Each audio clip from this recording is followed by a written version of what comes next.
لطیفہ سنا دوں. ہمارے ایک دوست نے بھیجا تھا, بڑا زبردست قسم کا.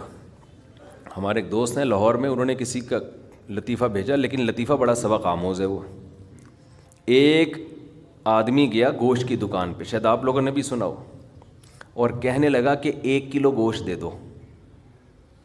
اتنے میں ایک بندہ آیا.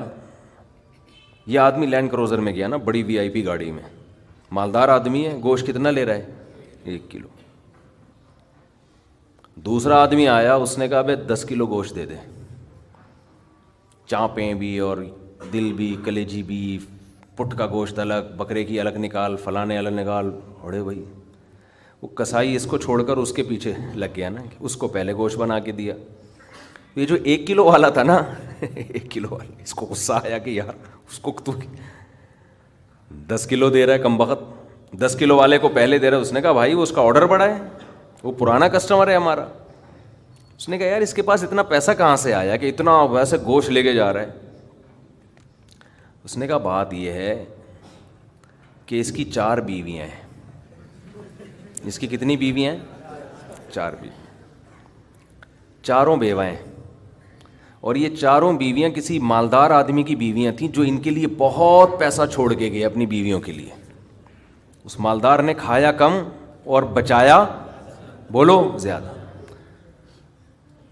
اب بچانے میں زندگی گزر گئی اس کی, تو ظاہر ہے کھانا نصیب نہیں ہوا, مر گیا.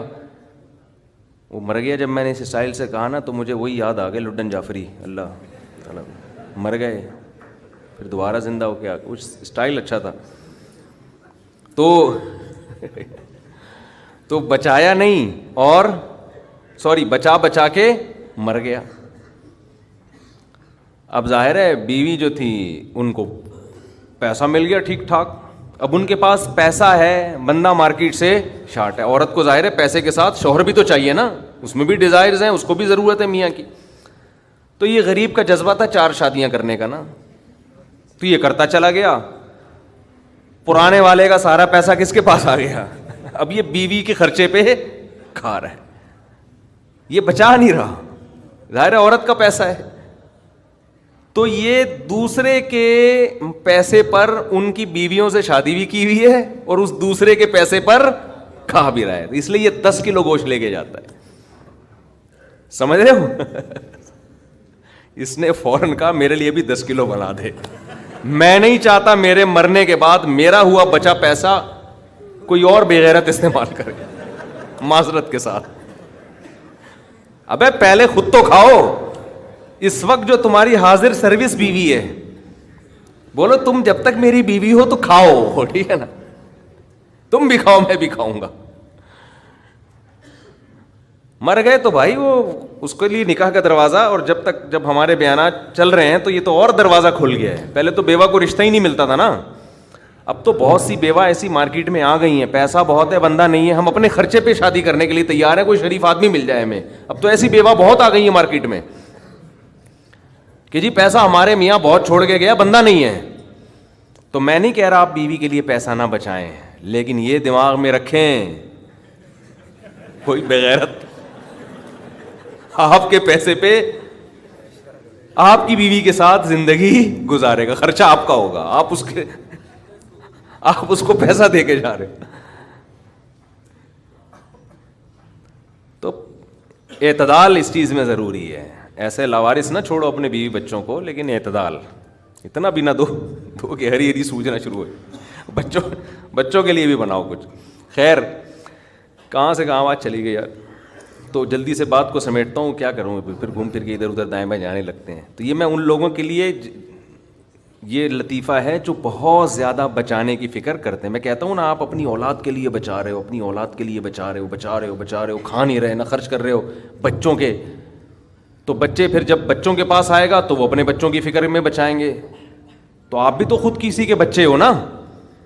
آپ کھاؤ, بولو مجھے اپنے ابا کے بچوں کی فکر ہے, میرے ابا نے میرے لیے چھوڑا تھا, میرے بچوں کے لیے تھوڑی چھوڑا تھا.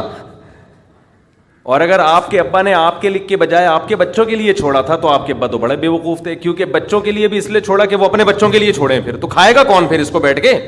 بات یہ کہ اللہ پہ اعتماد اور توکل بالکل ختم.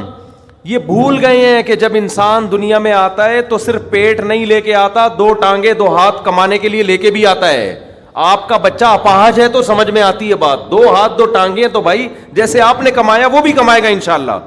جب آپ پیدا ہوئے تھے خدا نے آپ کی ماں کی چھاتیوں میں آپ کے لیے رزق پیدا کیا تھا, آپ کا بچہ پیدا ہوا تو اس کی ماں کی چھاتیوں میں بھی خدا نے رزق پیدا کیا ہے. تو اس کا مطلب رزق بچہ لے کر آ رہا ہے. تو فکر کرو اعتدال کے ساتھ, اس کو سروں پہ مسلط نہ کرو, مسلط نہیں کرو. مسلط اتنی کرو کہ بس میں نے کمانا ہے, بیوی بچوں کو فی الحال کھلانا ہے میں نے, اس کے علاوہ رزق کے دروازے کھل رہے ہیں تو کھلے, جتنا اللہ کھول دیتا ہے. بعض دفعہ نہیں کھولتا اللہ تعالیٰ, یبسط الرزق لمن یشاء ویقدر, جس کے لیے چاہتا ہوں رزق کھول دیتا ہوں, جو جس کے لیے نہیں چاہتا وہ ایڑیاں کس رگڑ لیتا ہے مگر رزق کا دروازہ نہیں کھولتا. تو ٹینشن کس بات کی ہے, یہ تو اللہ کے ہاتھ میں ہے. آپ نے کوشش کرنی ہے, نتیجہ آپ کے ہاتھ میں نہیں ہے. اللہ غریب رکھے تو بھی خوش, انجوائے کرو یار, جس نے مجھے کھلا دیا تو بس میری ضرورت بھی 2 پراٹھے ہیں تو میرے بچوں کی بھی یہی ضرورت ہے, اللہ ان کو بھی کھلا دے گا. اللہ میں لاہور سے آیا ہوں, پراٹھا آتے ہی پراٹھا کھایا ہوٹل پہ جا کے, اتنا مزہ آیا کہ سبحان اللہ, نہیں ملتے پنجاب میں یہ والے پراٹھے. یہ چیز نہیں ہے پنجاب میں. پنجاب میں لسی ہے, پائے ہیں ہوں گے بھائی, یہ چیز نہیں ہے بھائی. رفیع بھائی بہت دیکھ لیا, مایوس ہوتا ہے نا انسان جا کے, وہ ناشتے کا وہ لک ہی نہیں آ رہا ہوتا. تو ہماری ضرورت بس یہی ہے. تو اللہ دے دے تو ٹھیک ہے بھائی, کچھ بہت دے دیا, کھا پی بھی لیا, استعمال بھی کر لیا, تو چلو یار ایک آدھ بحریہ ٹاؤن میں بچوں کے لیے پلاٹ بنا کے چھوڑ دیا, مرمر آ جائیں گے تو چلو بھائی. اس سے زیادہ tension tension tension tension tension آخرت کی ہے. ہمارے ایک دوست نے پراپرٹی لی, اس کے ساتھ ہی قبرستان بھی ہے, تو بار بار وہاں کھڑے ہو کے بول رہے ہیں کہ یار دیکھو, میں ان سے کہہ رہا تھا, ان کو ڈرا رہا تھا. میں نے کہا آپ اپنا پلاٹ دیکھ دیکھ کے خوش ہوتے رہتے ہو, اصل پلاٹ تو یہ ہے, یہاں ہے, تھوڑے دنوں میں کدھر آنا ہے, ادھر آنا ہے. میں نے کہا یہاں آپ جو پلاٹ لیا اس پہ مکان بناؤ گے 10 15 20 سال کی کہانی ہے آپ کی, اس سے زیادہ کی مجھے سفید بال دیکھ کے لگ رہا ہے کہ ہوگی نہیں. اور یہاں 20,000 25,000 30,000 پتہ نہیں کتنا رہنا پڑے. تو جب اپنی پراپرٹی کو دیکھنے جاؤ, ساتھ میں یہ قبرستان پہ تھوڑی دیر کھڑے ہو کر دیکھ لیا کرو کہ یار آنا کہاں ہے, ادھر ہی. تو اتنا زیادہ خوش ہونے کی بالکل بھی ضرورت نہیں ہے. اس کی تیاری کیا کی ہے, اس قبر کی, اس کی تیاری کرو. اس کی تیاری ہے راتوں کو تہجد, اللہ کے سامنے گڑ گڑانا, نظر کی حفاظت کرنا, حرام کھانے سے اپنے آپ کو بچانا, اپنی اولاد کی اچھی تربیت کرنا. یہ اس کی تیاری ہے اس قبر کی. ذکر کرنا,